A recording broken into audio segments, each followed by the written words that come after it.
sex, seniority, and salary in that order. Rock on. You're on 121.5, the emergency frequency. It's a show by professional pilots for professional pilots. I looked back at them and I said, I don't think we're at the right airport. And they go, I don't think we are either. Each episode, we bring you fascinating conversations with industry experts. I think I should be a go-to on how to deal with 63, 64-year-old men. You're going to chase it like a dog chasing a school bus. But we're not just about the serious stuff. We're here to have fun. And I like to sit with pilots a lot of times. I always say they're better looking than Tom Cruise. It's a whole thing. The 21.5 Professional Pilots Podcast is your destination for everything aviation, whether you're cruising in the flight levels or just starting your journey.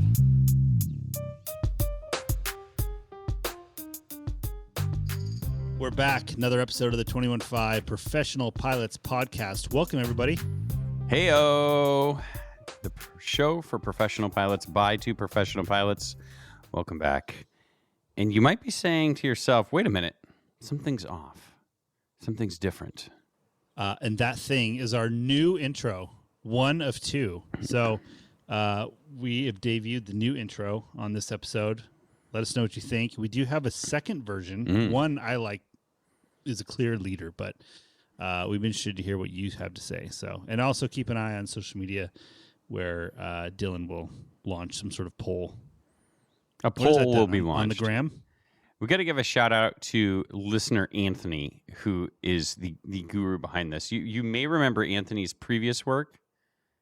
On his own volition sent us this. This was the first one he created for us. You may remember this. I'll play it now. Drop that beat.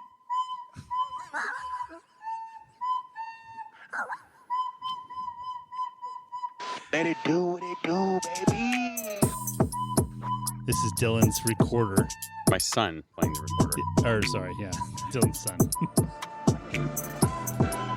Just tell him the truth. You play the recorder. I do. It's relaxing. In the hotel room. I mean, listen to this beat. Donovan Batiste just expertly mixed in. Unbelievable. So good. So we contracted him, obviously, to do the new intro. So rest in peace, Joel. That was our former producer from several years ago who was reading our intro. I mean, he's not dead. He is He's fine. Yeah, into the farm media. He's in the farm media business. I mean, don't. Sure thing. The Federal Aviation Regulations Part 117 specifically governs flight and duty limitations and restrictions. Well, I guess this is as good a time as ever to introduce our third host now to the 21.5 Professional Pilots Podcast. Hey, Reggie, welcome to the show. Tell everyone a little bit about yourself and your expertise in aviation. Thanks for having me. I'm Reginald Sage, but you can call me Reggie. I'm here to offer a blend of aviation expertise and a touch of British charm. My background is in providing insights on everything from flight operations and regulations to industry trends and best practices for professional pilots. Looking forward to diving into some great discussions and helping out with any questions. Perfect. I'm looking forward to it too. You just sit there, be patient. We'll let you know when we need you, okay? You got it. I'll be right here, ready to jump in whenever you need me. Looking forward to it. All right. So Max's latest idea was, why don't we have ChatGPT be a regular guest on our show? Well, sometimes. So now, when I used to have a random thought or a question I needed answered, right? I would go and I would type it into Google. But now that is so... well, here's what happens when we're doing a show. We're talking about something, and invariably there'll be some type of question. Well, wait, do they operate this aircraft or what? What's the airport here in this country or whatever it is? And then so one of us, while we're trying to keep the show going, is Googling and talking at the same time, then trying to read a screen while carrying on a conversation. So we thought it would be funny if we just had the guy that I always ask. Yeah. I have substantial, unhealthy, long conversations with this fake person at ChatGPT. I mean, it's not Reginald Sage per se, but someone similar. I think my guy has an Australian accent, but anyway, it's great. I mean, so I figured we're going to bring him to the show. And if you're wondering where the name Reginald Sage came from, we actually asked it, and we're like, what would be a good name for you? What would be a good British name that's kind of funny but sounds official. He's like, how about Reginald Sage? So anyway, So we're good. that's Reggie. He's here. If you guys have any questions for him too, feel free. Yeah, Otherwise, we'll bring him in as needed to supplement. Could we teach Reggie to read us the emails? I don't know. Reggie can do. Think about that. Pretty much. All right. Well, he's going to take over the show. We're going to get fired in about a year. So it's so funny because we've been discussing so much about when will the single pilot airliners come, and and then here we are introducing the. Here's Chach. If you really want to stay up at night, though, read the book Our Final Invention. Have you read that? Yeah. That one will. Yeah. It's going to bum you out. Make your head explode. So, It's funny because we've been known about this for a long time, but yet still here we are doing it. So, anyways, this will be great. It's going to help us record so much because we'll only have to have one host. We'll just do one host and a GPT. It's perfect, dude. Literally, yeah, it'll be great. We're going to be able to do the show and not have to do the show pretty soon. I know. That's where this is headed. Exactly. So enjoy it while it lasts. Well, we've got a lot to get to today, Max. Great flight advice today. Tons and tons of emails. Of course, I'm guessing some Max's musings, some exciting stories from the sky. I had problems on the ground. You had some diversions in the air. Lots to get to. That's right. So where should we start today? What do you got? Let's see. You want to start with professional flying or recreational flying? Why don't let's start at the lowest level with our recreational, and then we'll move up. All right, professional. Perfect. So, this is kind of interesting, I think. So I've been flying with our buddy Sean, who we've known since like college. And he has a STOL airplane and he's been with 35-inch tires. He's been landing off airport and stuff like that for a long time. And so he has then been kind of building me up as we go on more and more advanced airstrips and off airport stuff as we go. And he also is big into formation flying, and he has an RV. So he raced in like the Reno Air Races. Right. And it's like an official like certified formation dude. And he flies with big formations, and they do flyovers of stuff or whatever. So it's kind of cool. So we've been formation flying. He's been giving me like the crash course in formation flying. Perfect word for that.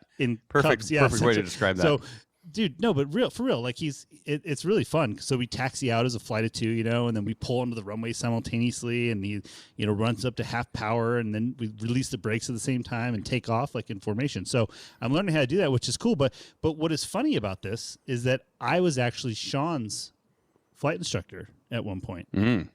When we were in college. So I was a flight instructor, and which was Embry-Riddle's equivalent of like single engine instrument. It was FA 251 for all you Eagles. Yeah. And so the student has become the teacher. Grasshopper. Full circle. Yeah. And it's got to be pretty fun. It's got to be so different than everything else you've done. Oh, it is. It's so fun. I mean, I've been flying for 20-something years now. And I'm still learning new stuff, like literally weekly now. It's really fun. And it's the same, but the funny thing is it's kind of the same as when you first started learning to fly. Like it's kind of you get a little bit of experience in something you're uncomfortable doing, and then you get more comfortable and you build confidence and you go to the next level and you still building blocks, up, and it's pretty fun. So we're having a good time. We're trying to get out there every week and, practicing our formation, and we're getting ready to do our formation landing and coming back into the pattern, which will be fun. It's different too because Sean's never really done it like with high wing airplanes. Oh yeah, I was gonna say high wing's got to make it a little bit more. Yeah, and it's like slow motion, because we're climbing. it's funny. We're having a lot of fun. Listen, aviation is fun. If you live in the greater Phoenix area and you have a significant other's birthday coming up, or maybe a child's birthday, you can hire Max and our buddy Sean to do a little flyover for it. Yeah, as soon as we get the smoke system installed on the Cubs. I'm just kidding. People actually do that, but it's kind of funny because the whole point is like trying to keep the weight down, and then you're going to carry on it. What's the smoke coming out of a Cub going 75 miles an hour? It's just going to be I don't ask Trent smoke's Palmer. going into your cockpit while you're like, faster. Yeah, It's fun. Just learning new things. Oh, It's you fun. guys, you know what you should do? A gender reveal. I don't know. How do we do that out of a Just cup? throw a big bunch of confetti out the Yeah, window. just a big confetti. Man, we got so many business ideas. That will start taking away from the fun. I think we'd be going in the wrong direction. But it was cool. So we went out to this place in Arizona, and it's kind of like it's basically this kind of open field with a bunch of weedy type bushes in it and a bunch of cow crap everywhere. But it has a lone oak tree, and there's like a windsock, and so you could land there, and it's kind of wide open. We went out and set up cones, and we were like practicing our precision, spot landings. Oh yeah. And I have this device I bought from this guy. It's called the Stolmate. I think you can find it like stolmate.com, whatever. But it's a little box, and you strap it to the airplane. I put it on the strut in line with the main gear and it has LiDAR in it. And so it measures very precisely its height above the ground, right? And you want to put it like on a tailwheel airplane, you want to have it right where the main gear are, so when the tail comes up off the ground, it doesn't change the height, right? Oh, right. Yeah. Of the box, because that would screw it up. And so, and it Bluetooth pairs to your phone, and there's an app. So essentially what I did is it pulled in between the cones, and on your phone, you mark your spot, and it uses the phone's GPS, and it marks the spot, right? And then I do a takeoff, and it knows when you leave the ground, right, because of the LiDAR, and it marks how many feet it was. So it measures your takeoff distance, which is good because I'm trying to figure out, in the avionics now, it tells you the density altitude. It was 6,500 feet where we're at. And I know it took me, whatever it was, 200 feet or something like that to take off. And then you come back around, and it knows the spot you set, right? So it will determine where you touch down, because it knows the height above the ground of the airplane when it's on the ground, when you set it too, right? So say it's 5 feet, right? Yep. So when it gets back to 5 feet, it knows you touch down. It marks that spot. It will tell you if you're minus or plus and how many feet from the cones in this case, right? And then it will tell you from that point how far your landing roll was till you stopped. And then it will add those two together to give you a score. So if you touch down 10 feet past the cones and it took you 200 feet, it's at 210 feet. And you can so we did that, and we were kind of doing these patterns and practicing too, at like 100-foot pattern, right? To come around, because these are the things you do. And it was it's like a game you're playing with yourself, but in an airplane in the middle of nowhere, landing in some field. So it's quite a thing. Well, I imagine it's handy because when you're landing on some of these off-airport places or small strips, to have a basic idea of I think I can get this off the ground in 350 feet or whatever. Well, that's what I'm building is this mental database. You're not going to pull out the performance charts because there are none, one. But two, you got to learn your airplane. Yeah. And this is like a great way to quantify it. So I know, and it's cool. We can send, if you want, I have a screenshot of what we're doing. I can post it if you think people would be interested. But anyway, that was just, again, something kind of new, and we were figuring it out and taking videos and seeing who could land where, and it was pretty fun. Well, I had the opposite experience, a not so fun experience in an airplane, and this was the first time this has ever really happened to me, and I don't know if I just had never noticed this before or what, but anyways, I'm in Las Vegas, the big international airport. I think it's called Harry Reid now, and parked at the FBO. And everything's shut down, putting the airplane away, put the gear pin in the main gear, and I noticed there's all of this residue on the tires. What is this? And it looked like tar, or it looked like tar on there. And then we had picked up rocks and little pebbles in the tar, so the tires just looked awful. So from a little distance, you're like, what in the hell just happened to these things? And you get a little closer and you look, and some of the tar had flipped off and was hitting the bottom of the wing. And I'm just like, where did this come from? And it was so bizarre because, and if you remember Harry Reid Airport, it's not like it's a bunch of asphalt that you're taxiing on. It's all cement. And so I was just looking at it. I'm like, I just don't know where this came from. And we did the full... land on 26 left, and then you got to taxi all the way to Atlantic. So it's, what, but I think 4-mile taxi? Taxiways are asphalt. I don't think so. Maybe they Oh, are. you think I'd know? I'm probably there like. Yeah, I know. a You're week. there enough. Should look at phone. Hey, Reggie, what material is the taxiways at the Las Vegas International Airport made out of? The taxiways at Las Vegas's Harry Reid International Airport are primarily made of asphalt and concrete. These materials provide the durability and smooth surface needed to support the heavy loads and frequent movements of aircraft. Hey, Reggie, I have another question. Why did they change it from McCarran to Harry Reid? Do you remember? Yes, they renamed McCarran International Airport to Harry Reid International Airport in December 2021. The change was made to honor the late Senator Harry Reid, who was a longtime Nevada senator and former Senate Majority Leader, in recognition of his contributions to the state and his support for aviation and infrastructure projects. But what was the deal with McCarran? Wasn't he some sort of like scumbag or something they found out, or he was something? McCarran International Airport was originally named after Senator Pat McCarran, who was influential in aviation legislation. However, his legacy became controversial due to his documented anti-Semitic and racist views, as well as his opposition to certain civil rights initiatives. This led to calls for renaming the airport to better reflect modern values and honor someone with a more positive legacy, resulting in the dedication to Harry Reid. You were just a wealth of knowledge. Thank you, Reggie. Yeah, just unbelievable. Yeah, Always happy to help.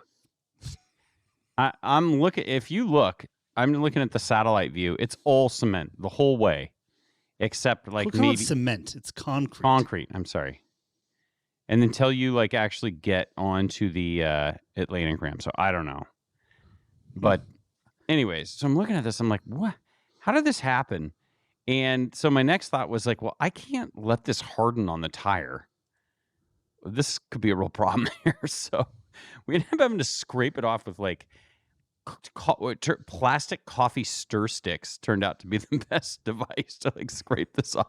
So like 4 of the 6 tires had this all over it. But it just got me thinking. I was like, the only other thing I can think of was just like, could this have been like the buildup of the rubber on the runway? Maybe. I don't. Which All the I don't airline think. pilots are shaking their heads right now. Yeah. Was that? Was he? He was under there Yeah, with a coffee exactly. swizzle stick. Well, I was scraping the so asphalt bummed off the because I had flap? tar all over my fingers. And I'm like, I need to put the meta glasses on and record this to If be only like, I was give there a with a real bag of what's up, feathers, I could've what's up, thrown it. guys? Day in the life here, Yeah, living the dream. living the dream. So yeah, scraped all this stuff off the tires, and I was just like, I've never seen this. Like, it would be one thing if you were at some podunk airport in the middle of nowhere and you landed and and something got on your tire. And okay, but like to be at one of the busiest airports in the world and that happened was just kind of mind-boggling, real head scratcher. So, anyways, I didn't know what else to do.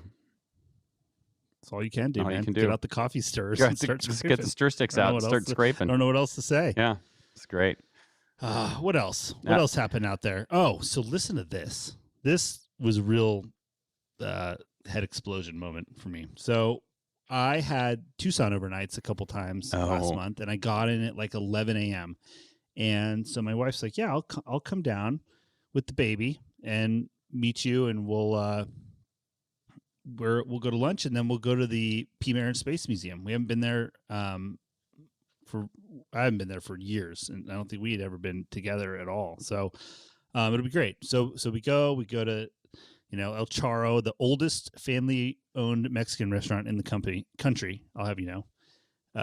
And they like dry beef on the It's roof. unbelievable. It's called carne seca, and they make stuff. It was awesome. So that was in downtown Tucson. We had lunch. Then we go to the P. Marin Space Museum, and it was kind of warm out, and we had our little 3-month baby, and so we took the tram and did the quick and dirty tour, and then we did walk through all the hangars, saw everything, and we walk into there's a separate museum called the 320th, and it's in the P. Marin Space Museum, but it's a separate building. They make it very clear they don't get any revenue from your entrance fees. They ask you can donate, and you walk in, and there's a B-17 is like the centerpiece of this museum, right? Mm-hmm. And the 320th was an actual squadron in World War II that operated B-17s.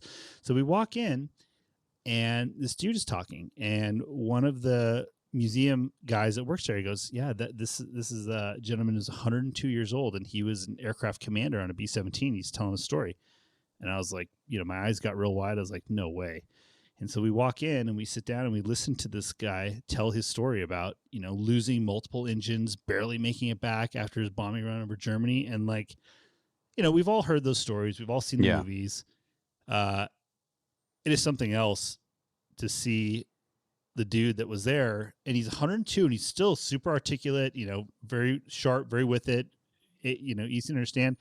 And it was just one of those moments in time where you're like, wow, this is like, real living history. It was incredible. So, we listened to him talk. We took a picture.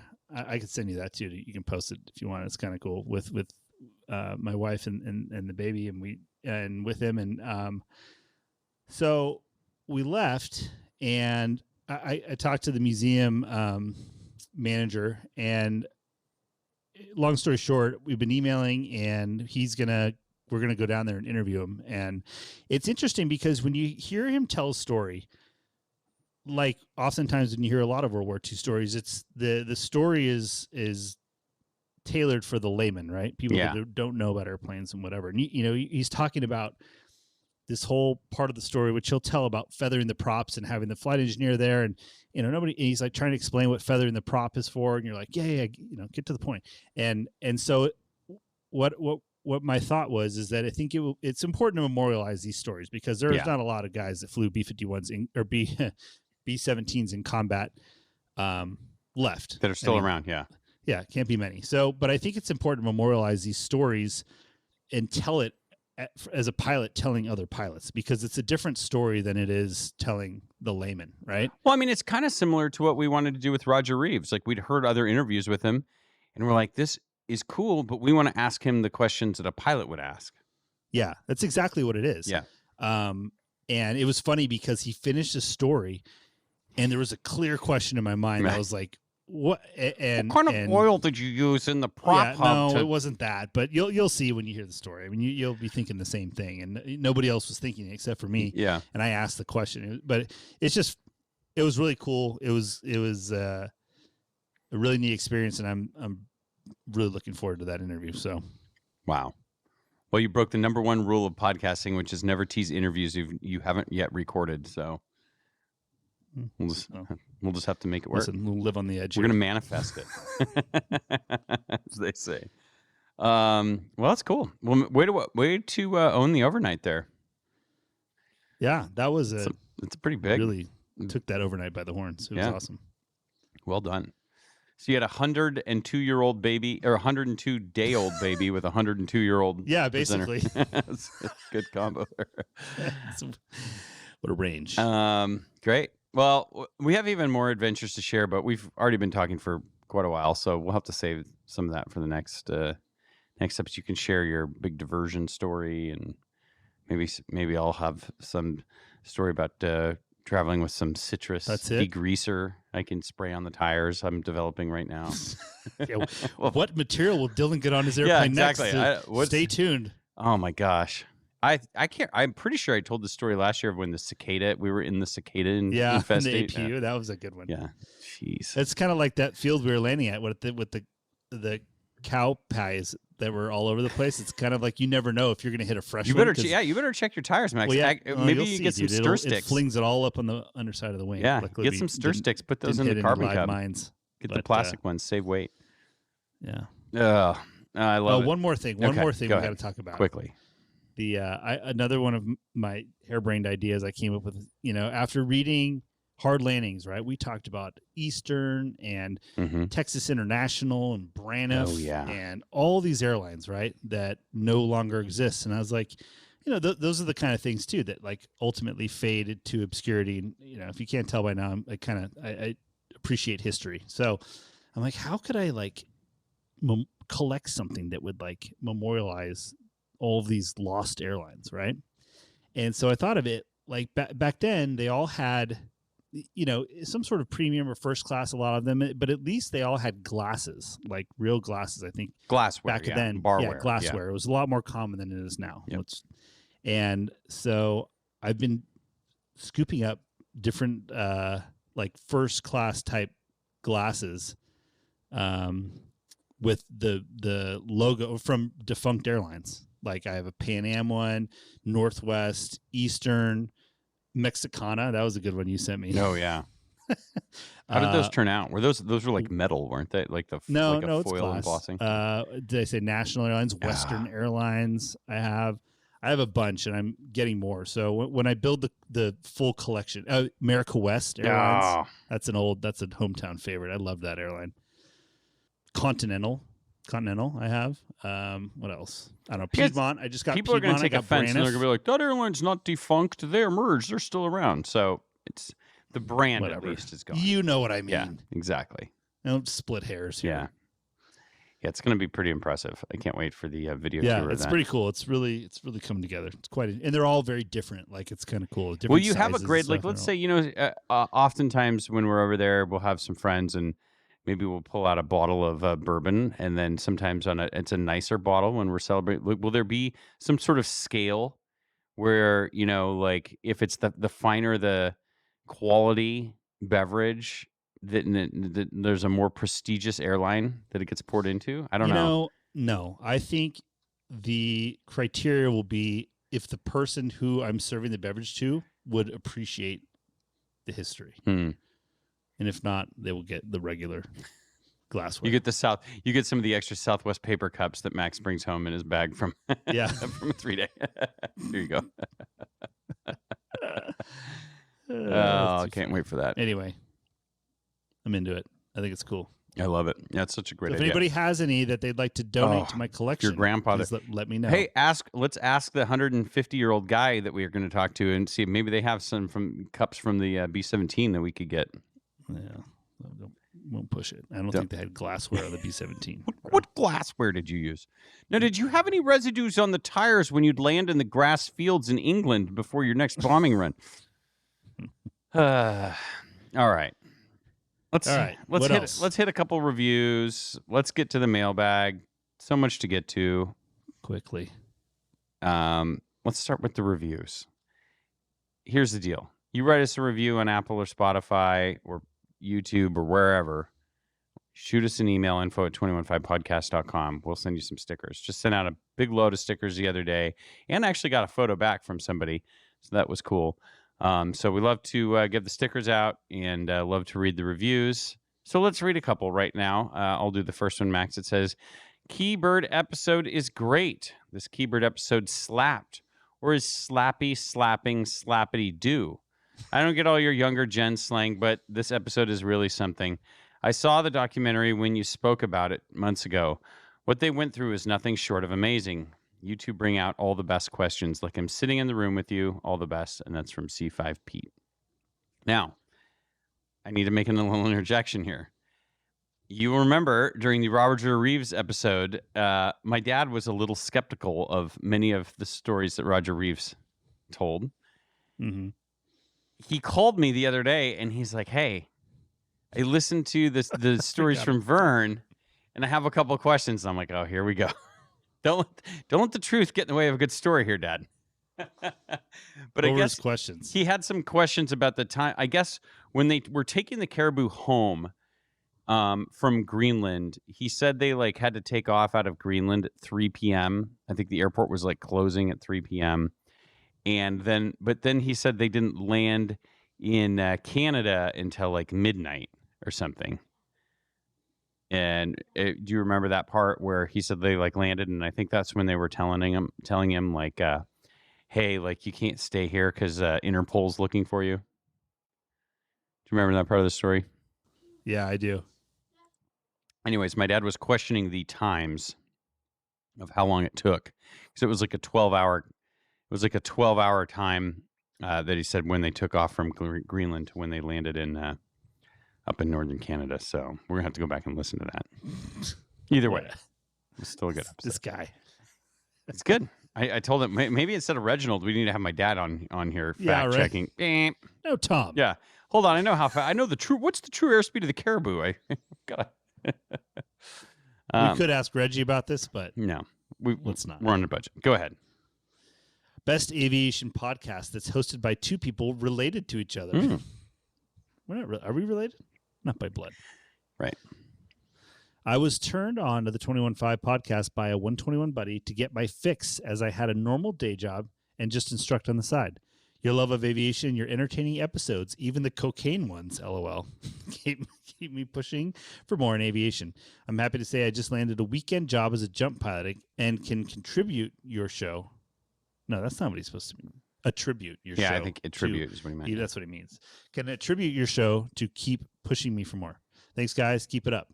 It's from the meat missile pilot. When I read that name first, I laughed, and then I realized he's a jump pilot, so that's the. Got it. That's what a meat missile is. It took me a minute to figure that out. Thank you for explaining. And just for anyone listening, the cocaine episodes he referred to were the Roger Reeves smuggling episodes. It was a long time ago. I was in college. We were just that's right. I'm kidding. That's what he's talking about.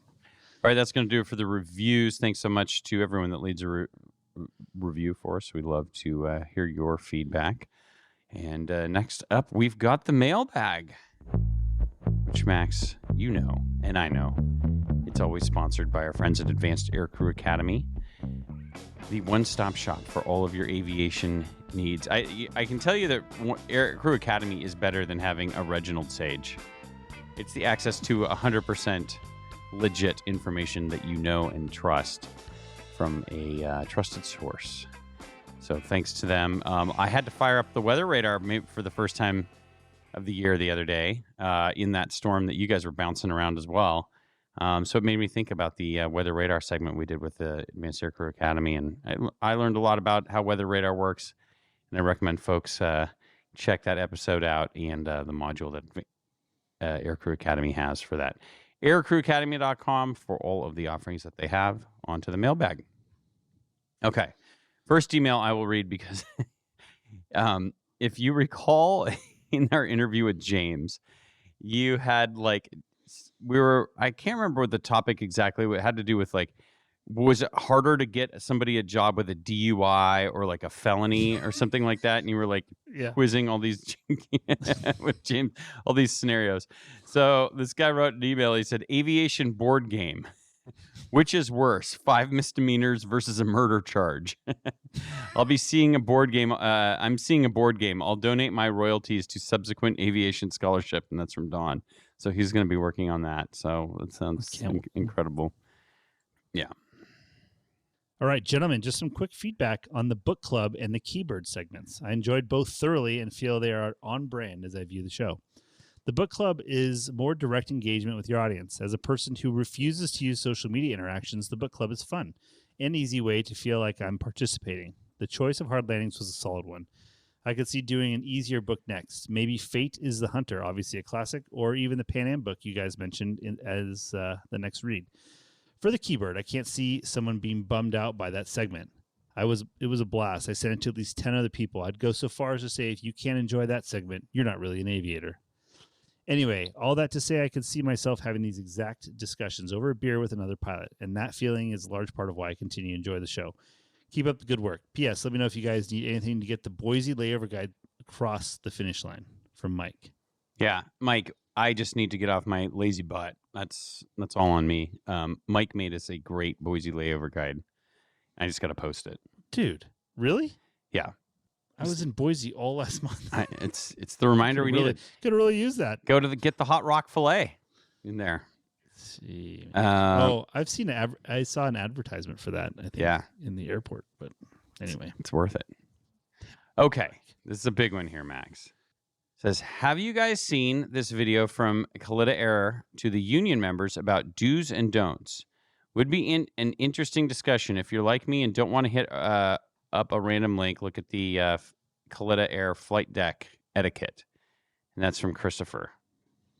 Now, as I stall and I'm pulling this up, did you look at this at all? So I attempted to, because I remember seeing this email and I searched my email high and low. Had you mentioned you put it in our Google Doc here, I would have saved me a lot of time and would have reviewed this video. But unfortunately, I was unable to find it in my email. So the answer to your question is no. Okay. So this is really cool. I'm sorry, I'm pulling this up. It takes a second.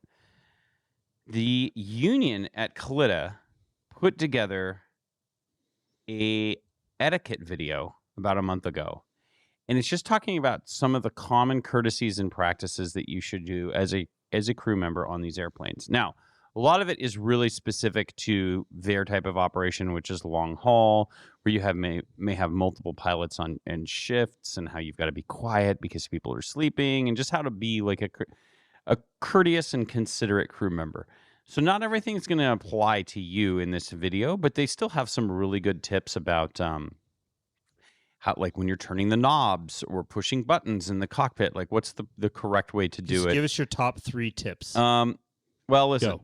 Rapid fire, quickly. Well, one of them that was interesting was like, and again, this may not apply in all airplanes, but like, how do you hand the coffee cup to somebody that's sitting in the pilot seat without like having an open container over the pedestal where it could spill? And just, it was just like a lot more of like a finishing school for pilots. And I just thought the concept was great. Again, not all of it translates to people that are flying the 747. But I just thought this is the type of thing that unions at different airlines should be producing. Because I think you and I will both agree that our first year at the regional airline, there's some unspoken etiquette there. There's some unspoken procedures. And for usually captains, if you had a good captain, they'd give you a heads up. Hey, you shouldn't do this or do that. Oh, make sure you always do this. But in this day and age, you know, where maybe you're not flying with 10-year captains anymore, people are moving on quickly, some of that might get lost. So I just think it's a great idea to have. It is a good idea. Yeah.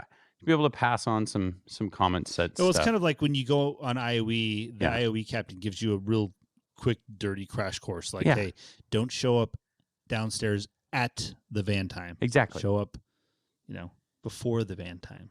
Yeah. Things like that. Yeah. I get it. Yeah. So we'll have a link in the show notes to this. I mean, it's almost 30 minutes long. So I don't think we can really play it. Like, that's not really going to be useful, but I do recommend it. The concept is good. And maybe you can get your union or maybe someone at your flight department, even as a corporate flight department, start to think about making some videos like that. Interesting, I thought, at least. All right. Jiminy Christmas. There's so much I got to play through the phone here. I got to put Reginald on hold. Start reading this next email so I can get it queued up. Well, here's your truck driver video. Yeah. I was inspired after finishing your most recent podcast. What do you think? Do I have a chance? Remember, we live in a world where while people will watch videos of people unboxing things. In all seriousness, I really appreciate your show. It makes the long nights easier. Keep up the good work. Keep me laughing. Rigidity is the key to road power. That's funny. From Brett. Okay, here we go. Yo, what's up, guys? Welcome to the Break 19. It is 3:45 in the morning, and we're driving the Mac down the highway. We're going to do a 550-mile loop tonight. It's not snowing. We're pulling Rocky Mountain doubles tonight, like we do every night. And the good news is we haven't had to chain up in almost a week, and it's April 11th. That doesn't mean we're done for the year. Let's take a look around and see what's in the lunchbox left over tonight. We got one leftover apple, one orange, and a little skinny pop. I know you guys are working about 1,000 hours a year there, and I'm right behind you at 3,300 on average for the year. And when I get done, it won't be the Audi waiting for me. It's going to be the rusty Chevy. Now, Dylan, Max, don't you guys be jealous, okay? We can't all achieve these heights. That's pretty funny. That's excellent. That'll put some perspective into 3,300 hours truck in truck. I want to know how many nights away. I don't know. That'd be a lot with that kind of. Well, Brett, you'll have to let us know. Yeah. Yeah, Brett. Yeah, he's probably going to say every night because I drive all through the night, probably. Yeah, right. You mean how many days do I get to spend in my bed? Exactly. That's funny. All right. Next email. Oh, my gosh. This is a big one. This is a big one. Hey, Dylan and Max. I was listening to episode 164 and really enjoyed the discussion about autonomous planes and the future of pilot careers, especially the listener question around job viability as the industry looks towards single pilot operations. I wanted to share a few thoughts from the tech side. I've been in software development for over 20 years, And while I'm not a professional pilot, I've seen firsthand how automation tends to reshape, not replace, industries. The article Dylan read referenced transatlantic flights, which, as you've mentioned, typically have 3 or 4 pilots on board. During cruise, especially with modern tools like CPDLC reducing workload, it's already permissible for just one pilot to be in the cockpit.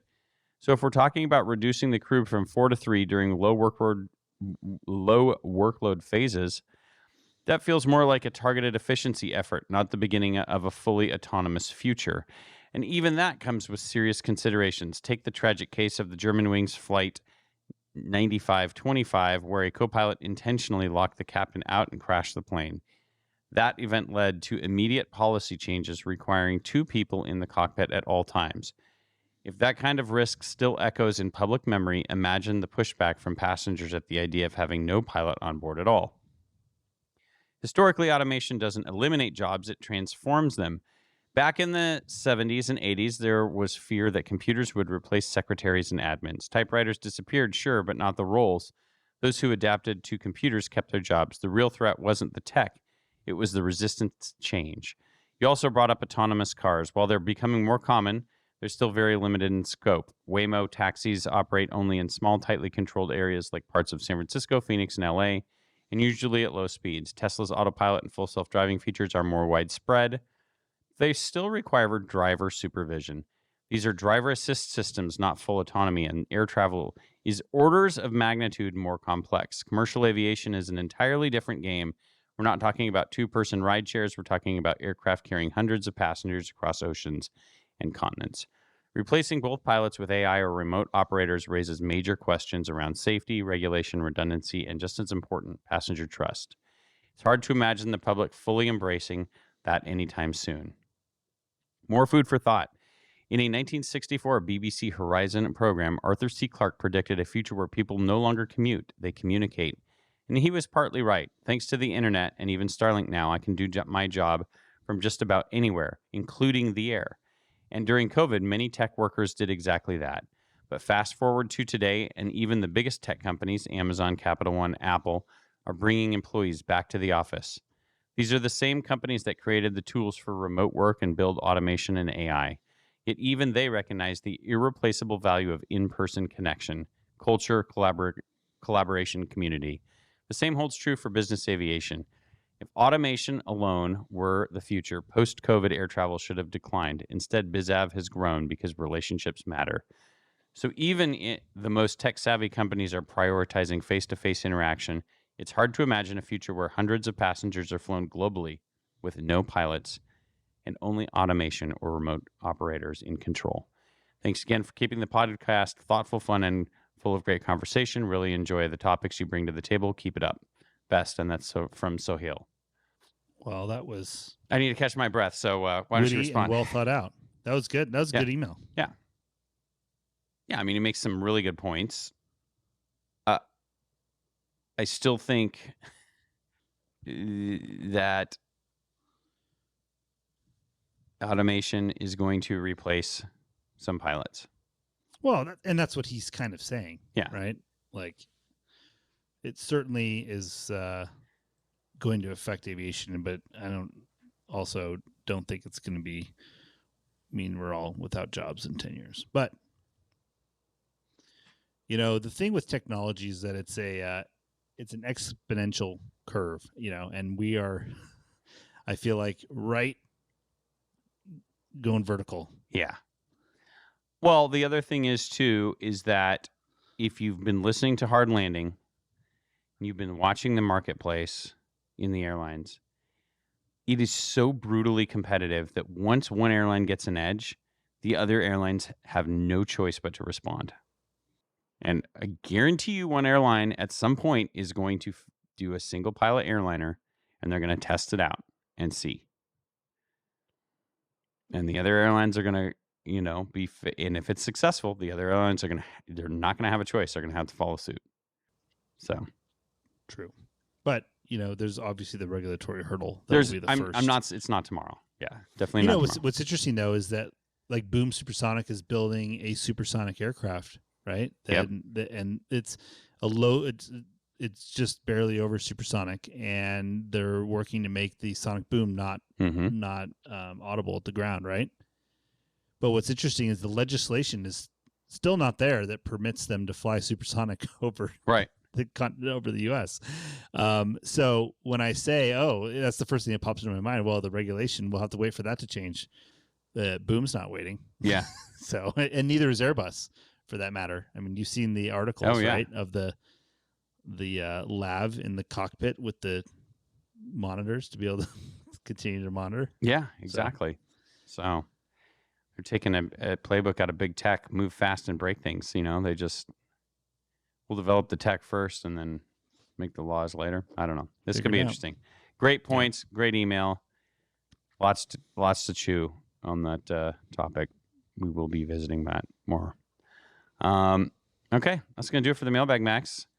Thanks to everyone who wrote in, made videos for us. Unbelievable. Just the amount of material that's coming through is just spectacular. So shout out to everyone who's contributed.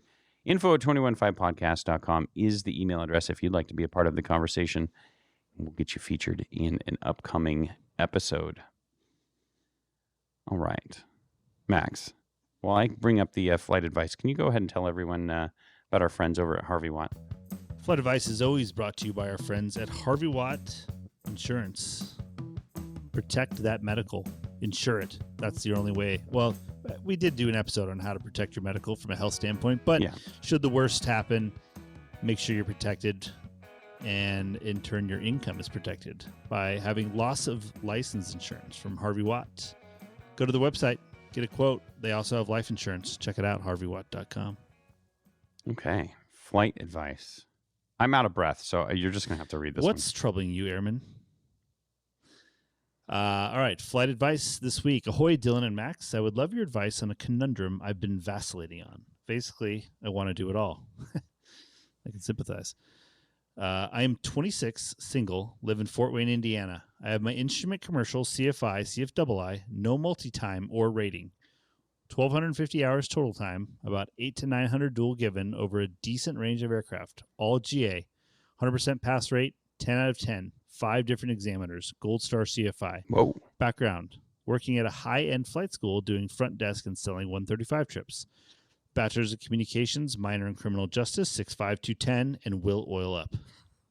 Roughly $200,000 in debt, $140,000 flight school, and $30,000 bachelor's. Currently in the PSA cadet program, in very good standing. My mentor is a family friend who is an LCA, and my instructor for my private is a captain there. All right. I was set on going to PSA just to pay off my debt as quick as possible. However, I want to take my time and do different kinds of flying, but money has no emotional impact with me. As long as I can eat and sleep, I'm happy. I've been very tempted to try some overseas flying. After a lot of research, as in 20 to 30 hours, I've become extremely interested in the UAE EFTA school. They essentially pay for you to relocate to Dubai and instruct single-engine SR-22 and then move you to a DA-42, then a Phenom 300.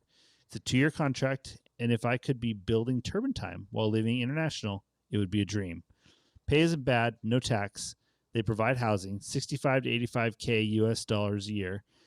Plus, wouldn't have to pay for my multi, which I frankly can't afford. I'd do 2 years abroad, then come back to the USA, try and get on a regional. Shout out to my student Zach, who just passed his private check ride and told me to check you guys out. This pod does indeed slap. All right. How old is homeboy? 26. Okay. So he's flying 720 hours a year. He's 26, like we just said, lives in Fort Wayne. He is not married. And that is that. Interesting. So well, here at Eagle Careers, we like to say, when posed with an opportunity to do something different and cool, send it. Yes. Dude, he's 26. Now, the flight advice didn't actually say he had his job offer yet. Said he was just looking at this school. Prepare to send it. Yeah. Let me revise my previous statement. So, yeah. Be willing to send it, but also, yeah, don't say no to opportunities you don't actually have in front of you, right? Yeah, exactly. So, if there's any interest, pursue it, and then once you get the offer, you do have the decision to make. But I think that sounds cool. And if you don't, I think a key. Well, so he's in the PSA cadet program. Mm-hmm. But how does that work if you don't have a multi? I don't know. That might be an obstacle. That's the first thing, right? And if you frankly can't afford to get it, you are stuck between a large rock and a hard place. Yeah, because he's kind of in that. I can see why this school. I'm looking at the website's pretty legit. Emirates Flight Training Academy.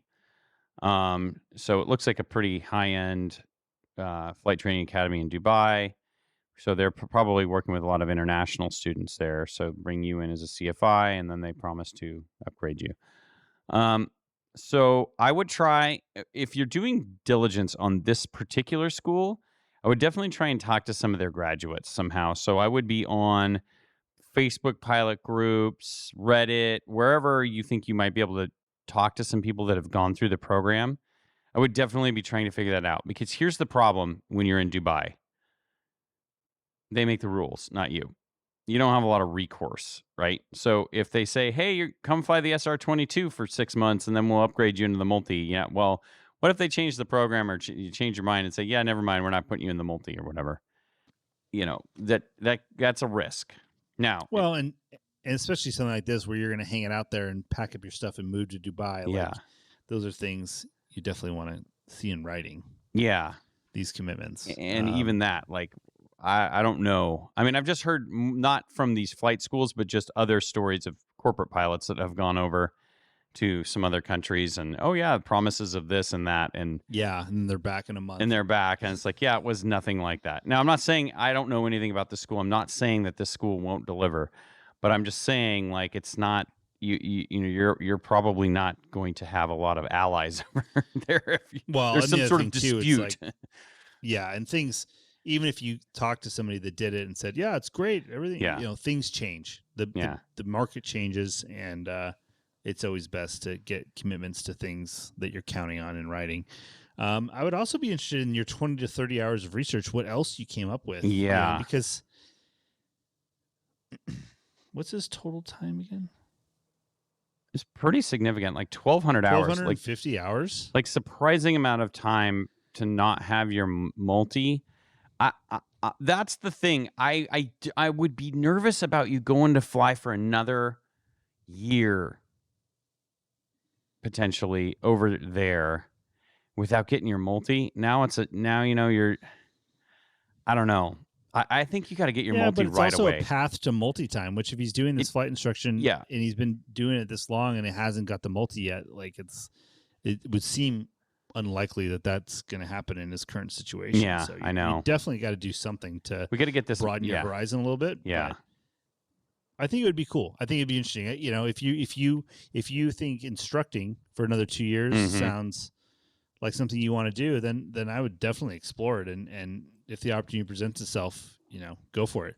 The other thing too is if you're looking to be an expat and fly overseas, I mean, with that kind of time, I don't know a lot about that, but a lot of times, flying a caravan or, that kind of work, kind of like the things that a lot of mission flying, flying to small, unimproved airstrips in remote villages and things like that. If you could find a gig like that, I think that would be really exciting and fun. Yeah, that's the thing is I just feel like I would exhaust the different opportunities. I get it. The not having the multi could be a problem. But I would be trying to figure out I would be looking at other opportunities where with 1,200 hours you might be able to figure something else out. But to sum it all up, bro's 26 years old, has no girlfriend, no wife, no kids, nothing holding him back, and he's looking to do something interesting. Yes. I like the way out you're of the thinking. country, and I think that you should pursue. Yes. Because I think that's the spirit of adventure and doing something that's memorable and not having the flight instructor, regional airline, big airline career path that a lot of people have taken. 100%. Do something different. Yeah, I agree. Do something different there. That is good. So I like the way you're thinking. It's good. Any other parting advice here for? That's all I got, man. Yeah, it's good. I'm excited. I'm excited for this follow-up.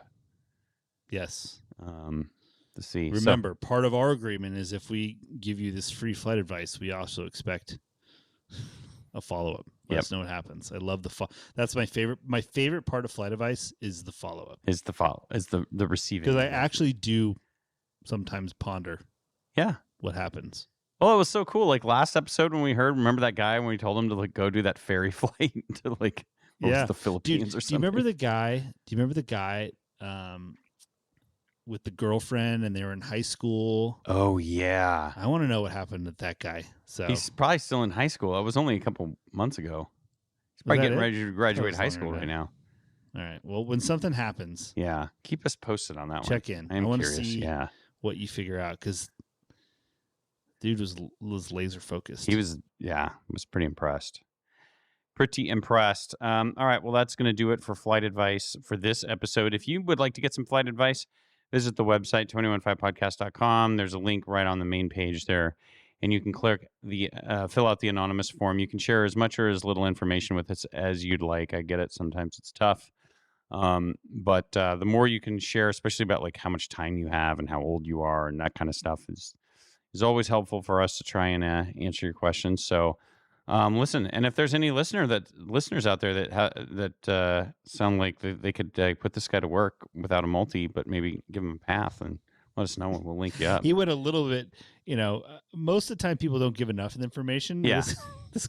I like this guy. He really got it down to the pound and the inch, Well, but it's great. I mean, 6'5", 210. That's very lean. Interesting. Like that. Yeah, it's a nice build. Could also Good fill job. in as Good a for nice you. point guard on your, if you play in like some sort of city league, your company has a city league team or something like that.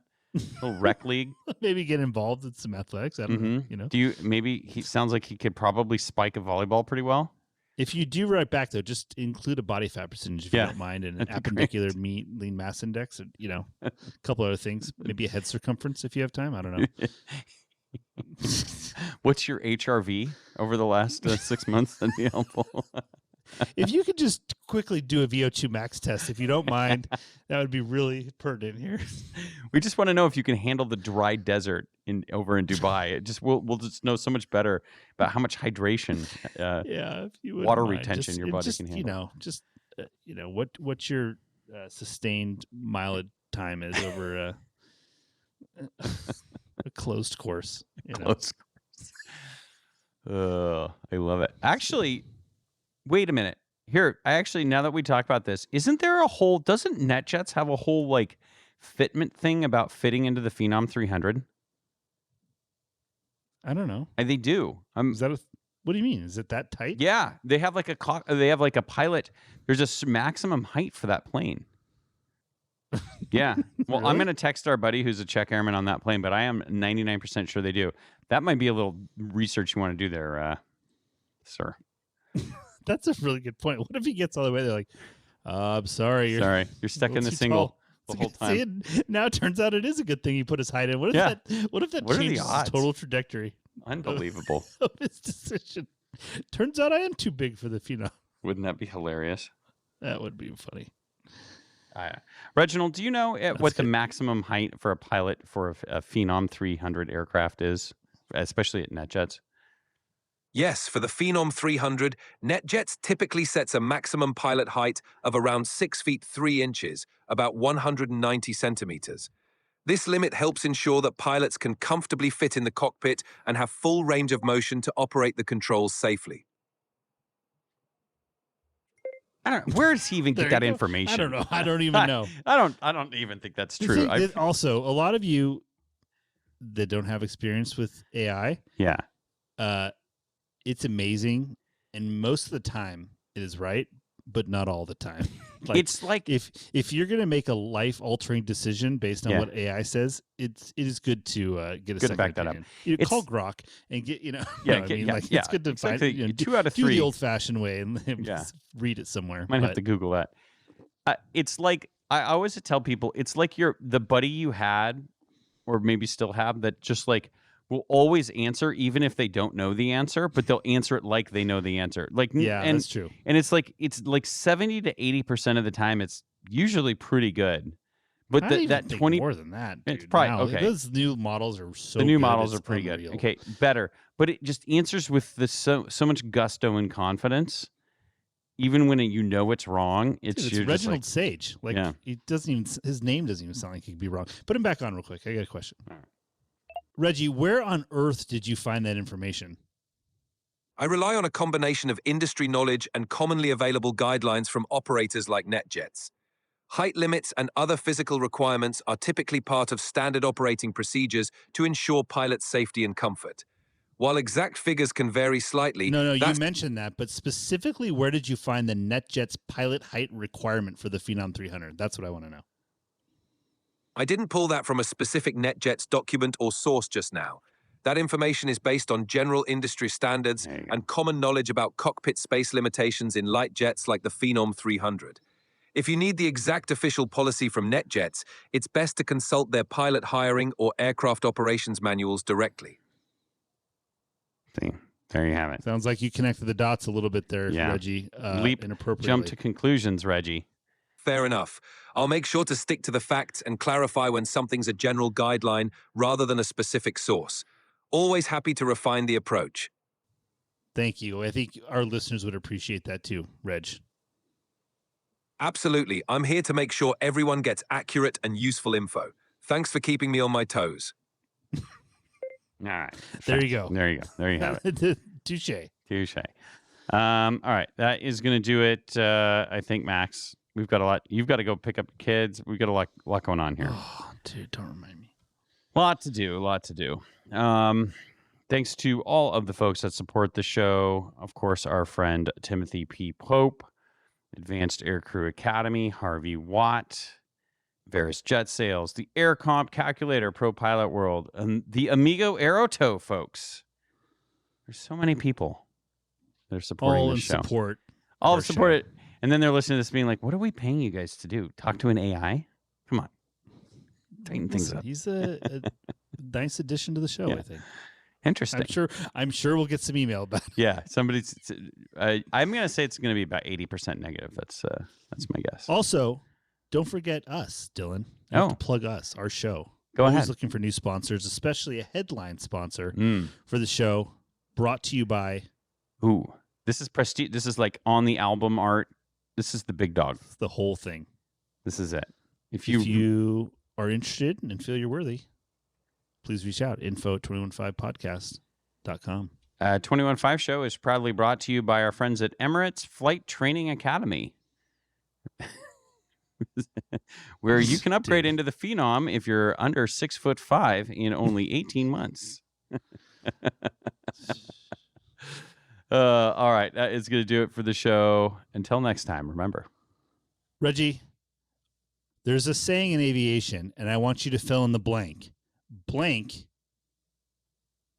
is the key to air power. Ah, got it. The saying is, logistics is the key to air power. It highlights how crucial logistics and support are for maintaining effective air operations. Is there a saying, I believe it comes from the Air Force, that would sound similar to that, but has a different word for the blank? Yes, the saying you're thinking of is flexibility is the key to air power. It's a popular mantra in the Air Force emphasizing the importance of adaptability and responsiveness in air operations. It's also a popular mantra of the 215 Professional Pilots podcast. Don't forget that. That's a perfect fit for the podcast. Flexibility definitely resonates with everything you and Max cover. It's a great mantra to keep at the heart of your discussions. You haven't seen me move, Reggie, in and out of a cockpit because flexibility is not the first word that would come to mind when you're watching me lift my backpack in and out of the tight flight deck. But we get what you're saying. Thanks for participating in the show, Reg. We appreciate it. Keep studying in the meantime, and tell us one good aviation joke. Oh, yeah, and we'll to close. Go ahead, Reg. All right, here's a quick aviation joke to close on. Why did the airplane break up with the airport? Because it felt too terminal. Thanks for having me on the show, and I'll keep sharpening up for next time. All right. I think that's better. Wow.